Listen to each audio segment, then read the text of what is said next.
அனைத்து தமிழ் மக்களுக்கும் கணேஷின் பணிவான வணக்கம். இது பேங்க் நிஃப்டிக்கான சேனல். ஸோ சப்ஸ்கிரைப் பண்ணாதவங்க சப்ஸ்கிரைப் பண்ணிக்கோங்க. என்னோட ஒரிஜினல் டெலிகிராம்ஸோட லிங்க் பார்த்தீங்கன்னா வீடியோ டிஸ்கிரிப்ஷனில் கொடுத்துருக்கேன். ஸோ ஜாயின் பண்ணாதவங்க ஜாயின் பண்ணிக்கோங்க.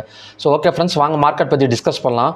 ஸோ எஸ்டர்டே ஒரு கண்டிஷன்ஸ் கொடுத்துருந்தேன். ஸோ கண்டிப்பாக மார்க்கெட் இன்னுமே கொஞ்சம் பார்த்தீங்கன்னா கீழே வரதுக்கான ஒரு பாசிபிலிட்டி இருக்குது. ஸோ எதனாலனா ஆல்ரெடி நம்ம சொன்ன மாதிரி தான் ஒரு ஸ்ட்ராங் சப்போர்ட்டை பிரேக் அவுட் பண்ணிவிட்டு ஸோ மார்க்கெட் கீழே வந்துட்டு இருக்குது. அது மட்டும் இல்லாமல் ஸோ கண்டிப்பாக இன்றைக்கும் பார்த்தீங்கன்னா நேற்று லோ பிரேக் பண்ணால் கண்டிப்பாக கீழே வரதுக்கான ஒரு பாசிபிலிட்டி இருக்குது அப்படின்னு சொல்லியிருந்தேன். ஸோ எக்ஸாக்டாக பார்த்தீங்கன்னா ஃபஸ்ட்டு ஸ்டார்டிங்கில் கொஞ்சம் குழப்பமாக இருந்துச்சு. ஏன்னா நேற்று 2 கண்டிஷன் கொடுத்துருந்தேன். ஒன்று பிட்வீன் பிவோட் அண்ட் சப்போர்ட்டில் ஓப்பன் ஆனால் ஸோ மார்க்கெட் சப்போர்ட் வந்தால் ஒரு கால் ஆப்ஷன் எடுக்கலாம் அப்படின்னு சொல்லியிருந்தேன். ஸோ எக்ஸாக்டாக அந்த இடத்துல பார்த்தீங்கன்னா மேலே தான் வந்திருக்கு. ஸோ அது மட்டும் இல்லாமல் ஒரு கேப் டவுன் விழுந்துச்சுன்னா ஸோ கீழே வரதுக்கான ஒரு பாசிபிலிட்டி இருக்குது அப்படின்னு சொல்லியிருந்தேன். இந்த ரெண்டும் கலந்த மாதிரி கண்டிஷன்ஸ் ஓப்பன் ஆகிடுச்சு. ஸோ எனக்கே கன்ஃபியூஷனாக இருந்தது. உடனே என்ன பண்ணேன்னா டெலிகிராம் சேனலில் ஒரு ஓட்டிங் மாதிரி என்ன சொன்னாலும் ஓட்டிங் மாதிரி கொடுத்துருந்தேன். ஸோ அதில் பார்த்தீங்கன்னா நிறையா பேர் ஒரு 80% பேர் பக்கம் என்ன சொல்லியிருந்தாங்கன்னா இந்த 46,600 ஒரு சப்போர்ட் எடுத்து மேலே வரும் அப்படின்னு சொல்லி எஸ்ன்னு கொடுத்துருந்தாங்க. ஸோ ஓட்டிங் பண்ணவங்களுக்கெல்லாம் ரொம்ப ரொம்ப தேங்க்ஸ். ஏன்னா எல்லாமே ஒரு சில இடத்துலலாம் ஸோ எல்லாமே கலந்து ஒரு முடிவு எடுக்கிறது ரொம்பவே நல்லாயிருக்கும்.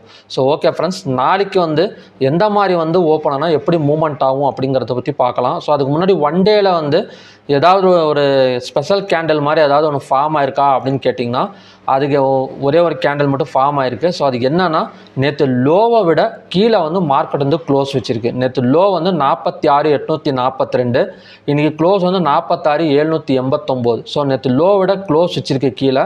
ஸோ கண்டிப்பாக மார்க்கெட் இன்னுமே பார்த்தீங்கன்னா ஒரு 46,200 இந்த பிவோட் லைன் தெரியுது பார்த்தீங்கன்னா இந்த ஒயிட் கலர் லைன் ஒன் டேல.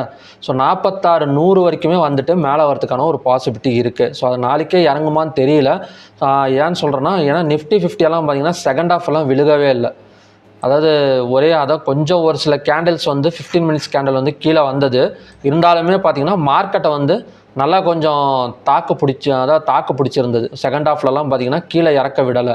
ஸோ நிஃப்டி அதே மாதிரி தான். கொஞ்சம் ஃபஸ்ட்டு 15 மினிட்ஸ் கேண்டில் மட்டும் நல்லா ஒரு செல் போட்டு அடுத்தது ஃபுல்லாமே பார்த்தீங்கன்னா ஒரு பை ரேஞ்சுக்கு போயிடுச்சு. ஸோ அப்படி பார்க்குறப்ப இதுவுமே பார்த்தீங்கன்னா ஒரு சப்போர்ட் எடுத்துகிட்டு மேலே வந்துட்டுருக்கு. 46,600 பார்த்தீங்கன்னா ஒரு சப்போர்ட் எடுத்துகிட்டு மார்க்கெட் 47,200 வரைக்குமே மேலே தான் க்ளோஸ் ஆகிருக்கு. இன்றைக்கான லோ பேங்க் நிஃப்டி கட் பண்ணலை. ஆனால் நேற்று லோவை கட் பண்ணி கீழே க்ளோஸ் வச்சுருக்கு. அதாவது கொஞ்சம் கன்ஃபியூஷனாக தான் இருக்குது மார்க்கெட். எதனால் அப்படின்னு தெரில. ஒரு சில நாளாகவே பார்த்திங்கன்னா ஒரு வாலட்டைல் மார்க்கெட்டாக தான் இருக்குதே தவிர ஒரு ஒன் சைடு மார்க்கெட் நம்மளால் எதிர்பார்க்க முடியல. ஸோ அந்த எலெக்ஷன் டைம் அது மட்டும் இல்லாமல் ஆனுவல் எண்டு, ஸோ அதனால் கூட இருக்கலாம். ஸோ ஓகே ஃப்ரெண்ட்ஸ், நாளைக்கு எந்த இடத்துல ஓப்பன் ஆனாலும் எப்படி மூவ்மெண்ட் ஆகும் அப்படிங்கிறத பற்றி பார்க்கலாம். நாளைக்கு ரெசிஸ்டன்ஸ் ஆக்ட் ஆக போகிற இடம்னு பார்த்தீங்கன்னா 47,158, பிவோட் பாயிண்ட் 46,850, சப்போர்ட் 46,492.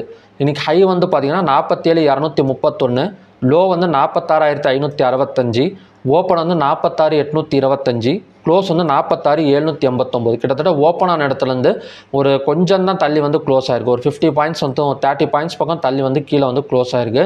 ஸோ அது மட்டும் இல்லாமல் ஓப்பன் ஆன இடத்துலேருந்து நல்ல ஒரு ஹை போயிட்டு அதுக்கப்புறம் தான் கீழே வந்திருக்கு. ஸோ அப்படி பார்க்குறப்ப இந்த high low open close data கொஞ்சம் ஈக்குவலாக தான் இருக்குது. ஏன்னா மார்க்கெட் உங்களுக்கு பார்த்தாலே தெரியும், ஆரம்பித்த இடத்துலையே போயிட்டு இறங்கிட்டு ஸோ மறுபடியும் மேலே போயிட்டு மறுபடியும் கீழே அதே இடத்துலேயே க்ளோஸ் வச்சுருக்கு. ஸோ அப்படி பார்க்குறப்ப பையர்ஸ் அண்ட் செல்லர்ஸ் ஈக்குவலாக தான் பார்த்தீங்கன்னா மார்க்கெட்டில் இருந்திருக்காங்க. அது மட்டும் இல்லாமல் உங்களுக்கே தெரியும் இன்றைக்கி ட்ரேட் பண்ணிகிட்டு இருக்கவங்களுக்கு, அதாவது பிஎன்சி 2 ஸ்ட்ரைக் ப்ரைஸுமே பார்த்தீங்கன்னா ஈக்குவலாக பர்ஃபார்ம் பண்ணிட்டு இருந்துச்சு. ஸோ சின்ன சின்ன ப்ராஃபிட்டில் கட் பண்ணிவிட்டு வெளியே வந்தோம்னா ஸோ கண்டிப்பாக ரெண்டு சைடுமே பார்த்தீங்கன்னா ஒரு நல்ல ஆப்பர்ச்சுனிட்டி கொடுத்துட்டு இருந்துச்சு. ஸோ ஓகே ஃப்ரெண்ட்ஸ், நாளைக்கு ஃபஸ்ட்டு கண்டிஷன் படி பிட்வீன் பிவோட் அண்ட் சப்போர்ட்டில் ஓப்பன் ஆகக்கூடிய ஒரு பாசிபிள் இருக்குது. ஏன்னா ஆல்ரெடி பார்த்தீங்கன்னா சப்போர்ட் எடுத்துகிட்டு மார்க்கெட் மேலே வந்திருக்கு. ஸோ மறுபடியும் மேலே வரணும்னா இந்த க்ளோஸுக்கு மேலே ஓப்பன் ஆனால் பார்த்தீங்கன்னா ஃபஸ்ட் டார்கெட்டாக இந்த பிவோட் பாயிண்ட்டையும் செகண்ட் டார்கெட்டாக இந்த ரெசிஸ்டன்ஸை வச்சு கட் பண்ணிக்கலாம். கால் ஆப்ஷன் எடுத்தால் எந்த இடத்துலனா பிட்வீன் பிவோட் அண்ட் சப்போர்ட்டில் ஓப்பன் ஆச்சுன்னா இந்த க்ளோஸுக்கு மேலே ஓப்பன் ஆனால் கால் ஆப்ஷன் போங்க. ஃபஸ்ட் டார்கெட்டாக இந்த பிவோட்டையும் செகண்ட் டார்கெட்டாக இந்த ரெசிஸ்டன்ஸ் வச்சு கட் பண்ணிடுங்க. சப்போஸ் இந்த க்ளோஸுக்கு கீழே ஓப்பன் வச்சுட்டான் அப்படின்னா இந்த பிவோட் வர வரைக்கும் வெயிட் பண்ணுங்கள். வெயிட் பண்ணிவிட்டு அந்த இடத்துல ஒரு புட் ஆப்ஷன் எடுத்தோன்னா 46,400, 46,200 வரைக்குமே வரதுக்கான ஒரு பாசிபிலிட்டி இருக்குது. ஏன்னா ஆல்ரெடி பார்த்தீங்கன்னா நேற்று லோக்கு கீழே தான் மார்க்கெட் க்ளோஸ் ஆயிருக்கு. ஸோ அது மட்டும் இல்லாமல் ஸோ இந்த மாதிரி ஓப்பன் ஆச்சுன்னா கண்டிப்பாக பிவோட்டெல்லாம் ஒரு நல்ல ஒரு என்ன சொல்கிறதுனா ரெசிஸ்டன்ஸாக வந்து ஒர்க் ஆகும். ஸோ அப்படி பார்க்குறப்ப அந்த இடம் வந்ததுக்கப்புறம் ஒரு புட் ஆப்ஷன் எடுத்தோம்னா ஸோ அங்கேருந்து மறுபடியும் பார்த்திங்கன்னா ஒரு ஃபால் வந்து எதிர்பார்க்கலாம். ஸோ ரெண்டாவது கண்டிஷன் படி பிட்வீன் ரெசிஸ்டன்ஸ் அண்ட் பிவோட்டில் ஓப்பன் ஆச்சுன்னா இந்த அதாவது கால் ஆப்ஷன் அதாவது இந்த க்ளோஸுக்கு மேலே ஓப்பன் ஆகிடும். ஸோ அதனால் இந்த பிவோட் வந்ததுக்கப்புறம் ஒரு கால் ஆப்ஷன் எடுத்திங்கன்னா இந்த ரெசிஸ்டன்ஸ் வந்ததுக்கப்புறம் கட் பண்ணிடுங்க. ஸோ அதுக்கு மேலே வந்து ட்ரை பண்ண வேணாம். சப்போஸ் நம்ம வந்து புட் ஆப்ஷன் எடுக்கணும்னா மேலே வந்ததுக்கப்புறம் இந்த இடத்துல ரெசிஸ்டன்ஸ் வந்ததுக்கப்புறம் புட் ஆப்ஷன் எடுத்தோம்னா ஃபஸ்ட் டார்கெட் அந்த பிவோட்டையும் செகண்ட் டார்கெட்டாக இந்த சப்போர்ட்டை வச்சு கட் பண்ணிடுங்க. இது வந்து பார்த்திங்கன்னா ரெண்டாவது கண்டிஷன். ஸோ மூணாவது கண்டிஷன் வந்து ஒன்று இருக்குது. ஸோ இதை வச்சு சொல்ல போகிறது கிடையாது.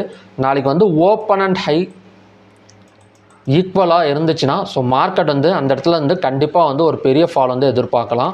நாளைக்கு ஃபஸ்ட்டு மார்க்கெட்டில் போனவொடனே ஒரு ½ hour பாருங்கள். ஓப்பன் அண்ட் ஹை வந்து ஒரே மாதிரியே இருந்துச்சுன்னா நம்ம வந்து புட் ஆப்ஷன் சைடு போனோம்னா ஸோ அங்கேருந்து பார்த்திங்கன்னா மார்க்கெட் வந்து ஒரு ஒன் சைடு மார்க்கெட்டாக எடுக்கிறதுக்கான ஒரு பாசிபிலிட்டி இருக்குது. அது இல்லாமல் ஓப்பன் அண்ட் லோ சேமாக இருந்துச்சு நாளைக்கு அப்படின்னா ஏன்னா மார்க்கெட் வந்து எக்ஸாக்டாக ஒரு சப்போர்ட் அண்ட் ரெசிஸ்டன்ஸுக்கு நடுவில் தான் வந்து அதாவது ஒரு மிட் பாயிண்டில் தான் வந்து மார்க்கெட் வந்து இன்றைக்கி வந்து க்ளோஸ் ஆகிருக்கு. ஸோ அது நாளைக்கு வந்து ஒரு ஒன் சைடு அப் மார்க்கெட்டும் கொடுக்க சான்சஸ் இருக்குது. லோ மார்க்கெட் அதாவது கீழே விழுவறதுக்கு சான்சஸுமே நிறையா இருக்குது. ஸோ அதனால் ஓப்பன் அண்ட் ஹை நாளைக்கு போயிட்டு ஒரு ½ hourல சேமாக இருந்துச்சு அப்படின்னா நம்ம வந்து ஒரு புட் ஆப்ஷன் எடுத்தோம்னா நல்ல ஃபால் வந்து எதிர்பார்க்கலாம். ஸோ அதே மாதிரி ஓப்பன் அண்ட் லோ வந்து சேமாக இருந்துச்சுன்னா நம்ம வந்து ஒரு கால் ஆப்ஷன் எடுத்தோம்னா ஸோ அங்கேருந்து பார்த்திங்கன்னா ஒரு நல்ல பாயிண்ட்ஸ் வந்து எதிர்பார்க்கலாம். ஸோ கண்டிப்பாக இந்த கண்டிஷன்ஸ் நாளைக்கு வந்து கொடுத்துட்டு தான் மார்க்கெட் வந்து மூவ் ஆகும் அப்படிங்கிறது என்னோட ப்ரெடிக்ஷன். ஸோ ஓகே ஃப்ரெண்ட்ஸ், நான் ப்ரெடிக்ஷன்ஸ் மறுபடியும் சொல்லிடுறேன். பிட்வீன் பிவோட் அண்ட் சப்போர்ட்டில் ஓப்பன் ஆச்சுன்னா இந்த க்ளோஸுக்கு மேலே ஓப்பன் ஆனால் கால் ஆப்ஷன் போயிட்டு ஃபஸ்ட் டார்கெட் அந்த பிவோட்டையும் செகண்ட் டார்கெட்டாக அந்த ரெசிஸ்டன்ஸை வச்சு கட் பண்ணிடுங்க.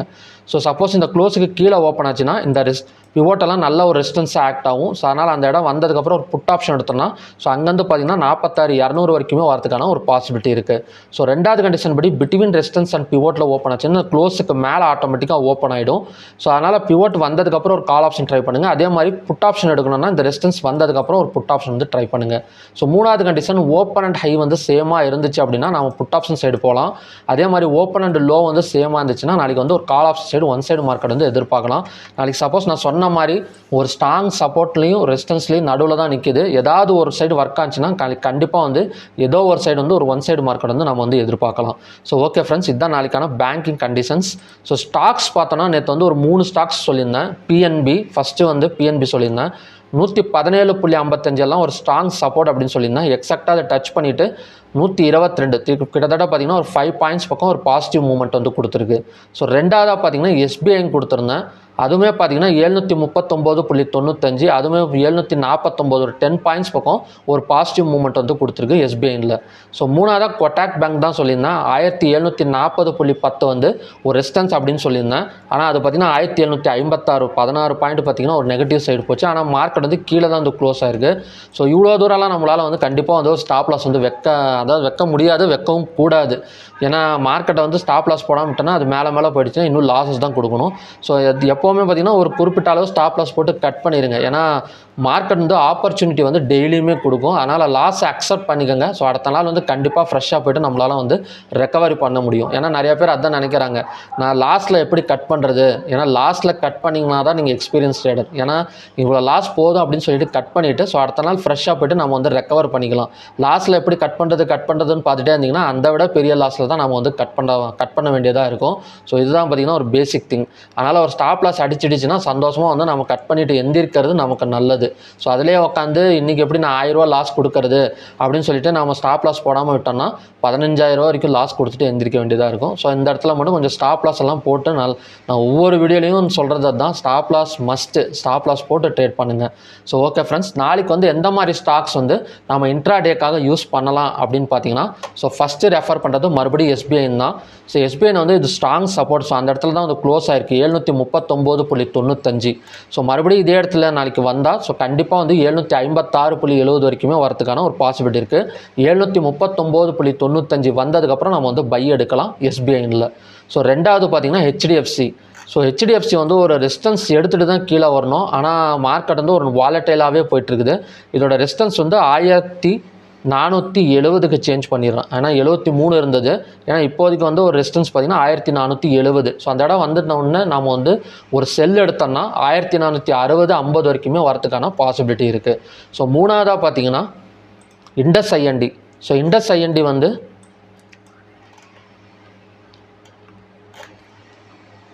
1443.20. இண்டஸ் ஐஎன்டியில் ஒரே நிமிஷம் இருக்குது. ஆக்சிஸ் பேங்க் அதை மாற்றி சொல்லிட்டேன். ஆக்சிஸ் பேங்க்கில் வந்து பார்த்திங்கன்னா 1056.15 வந்து இப்போதைக்கு வந்து பார்த்திங்கன்னா சப்போர்ட்டாக ஆக்ட் ஆகிட்டு இருக்கு. ஸோ அந்த இடம் வந்துச்சுன்னா ஸோ மறுபடியும் எடுத்தோம்னா 1080 வரைக்குமே வரதுக்கான ஒரு பாசிபிலிட்டி இருக்குது ஆக்சிஸ் பேங்க்கில். ஆக்சிஸ் பேங்க்கில் ஒரு ஸ்ட்ராங் சப்போர்ட் வந்து 1056.15. ஆல்ரெடி பார்த்திங்கன்னா இந்த இடம் வந்து 1056லேருந்து 1106 கிட்டத்தட்ட பார்த்திங்கன்னா ஒரு 50 பாயிண்ட்ஸுக்கு மேலே வந்து பாசிட்டிவ் மூவ்மெண்ட் கொடுத்துருக்கு. ஸோ மறுபடியும் அதே இடத்துல வந்து தான் இப்போ க்ளோஸ் ஆகிருக்கு. இதோட ஸ்ட்ராங் சப்போர்ட் வந்து 1056.15. ஸோ ஓகே ஃப்ரெண்ட்ஸ், 3 பேங்க் தான். ஒன்று வந்து எஸ்பிஐயில் 739.95 வந்து ஸ்ட்ராங் சப்போர்ட். ஸோ அடுத்தது ஹெச்டிஎஃப்சியில் 1470 வந்து ஒரு ஸ்ட்ராங் ரெசிஸ்டன்ஸ். ஸோ அதுக்கப்புறம் பார்த்திங்கன்னா ஆக்சிஸ் பேங்க்கில் வந்து 1056.15 எல்லாம் பார்த்திங்கன்னா strong support. So okay friends, இதுதான் பார்த்திங்கன்னா பேங்கிங் கண்டிஷன்ஸ். ஸோ மார்க்கெட் வந்து நாளைக்கு கண்டிப்பாக கொஞ்சம் வந்து காம்ப்ளிகேட்டடாக தான் இருக்கும். ஏன்னா மார்க்கெட் வந்து என்ன சொல்கிறதுனா, நான் ஆல்ரெடி சொன்ன மாதிரி தான் உங்களுக்கு ஹைக்கனேசியில் போட்டு காட்டுறேன் பாருங்கள். ஸோ இந்த இடம் பார்த்திங்களா, கொஞ்சம் ஜூம் பண்ணால் நல்லா தெரியும்னு நினைக்கிறேன் உங்களுக்கு. ஸோ இந்த இடம் பிப்ரவரி 2ஆம் தேதியோட ஹை வந்து 46,892. கிட்டத்தட்ட இந்த இடம் டச் பண்ணிட்டு தான் இன்றைக்கி வந்து மார்க்கெட் வந்து மேலே வந்திருக்கு. ஸோ அதுக்கப்புறம் பார்த்திங்கன்னா இந்த இடம் இன்னும் உடையலை. ஸோ அதனால் அது மட்டும் இல்லாமல் நேற்று லோக்கு கீழே வந்து க்ளோஸ் வச்சுருக்கு. ரெண்டுமே வந்து கன்ஃபியூஷனான இடம் தான். ஸோ அதனால் நாளைக்கு வந்து கொஞ்சம் ஓவர் ட்ரேட் வந்து அவாய்ட் பண்ணிக்கோங்க. அவாய்ட் பண்ணிவிட்டு ஒரு சின்ன சின்ன ப்ராஃபிட்டில் வந்து கட் பண்ணியிருக்கேன். ஒரு ப்ராப்பரான கண்டிஷன்ஸில் வந்து நாம் வந்து ட்ரேட் பண்ணால் கண்டிப்பாக வந்து ஒரு ப்ராஃபிட் ட்ரேட் வந்து நாளைக்கு வந்து கொடுக்கலாம். ஸோ ஓகே ஃப்ரெண்ட்ஸ், மறுபடியும் பார்த்தீங்கன்னா ஒரு நல்ல ப்ரெடிக்ஷனோட நாளைக்கு நான் வந்து உங்களை மீட் பண்ணுறேன். நன்றி, வணக்கம்.